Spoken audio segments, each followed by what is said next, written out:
உள்ள ட்ரெஸ் எல்லாத்தையும் டெய்லிலாம் வாஷ் பண்ணிக்க மாட்டேன். வீக்லி ட்வைஸ் இல்லைனா த்ரைஸ் தான் எல்லா துணியையும் சேர்த்து வச்சு மிஷினில் போட்டு எடுத்துப்பேன்.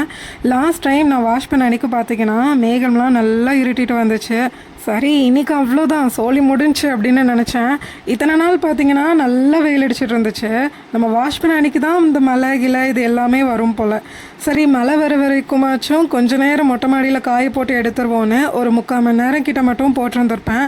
அவ்வளோதான். அதுக்கப்புறம் பார்த்தீங்கன்னா சரியான மழை. பட் பரவாயில்ல, ஓரளவுக்கு நல்லாவே காஞ்சிருந்துச்சு. அப்புறமா ஒரு 2 ஹார்ஸ் கிட்ட மட்டும் கீழே கொடியில் காய போட்டு எடுத்துட்டேன். அப்படியே கையோட எல்லா ட்ரெஸ்ஸையும் மடிச்சும் வச்சாச்சு. வறண்டாவில் பார்த்தீங்கன்னா ரொம்ப டஸ்ட்டாக இருந்துச்சு. ஸோ மொபைலில் எனக்கு பிடிச்ச சாங் போட்டுட்டு அப்படியே க்ளீன் பண்ணிகிட்டு இருந்தேன். என்னோடய பழைய நோட்ஸ் அதெல்லாம் அப்படியே இருந்துச்சு. ஸோ யூஸ் ஆகாதது எல்லாத்தையும் இடைக்கி போட்டாச்சு. பட் ஆனால் புக்ஸ் வந்துட்டு எப்போவுமே தனியாக ஒரு பேக்கில் ஸ்டோர் பண்ணி வச்சுப்பேன். தேவையில்லை அப்படின்னா ஜூனியர்ஸ் யாராச்சும் கேட்டால் கொடுத்துருவேன்.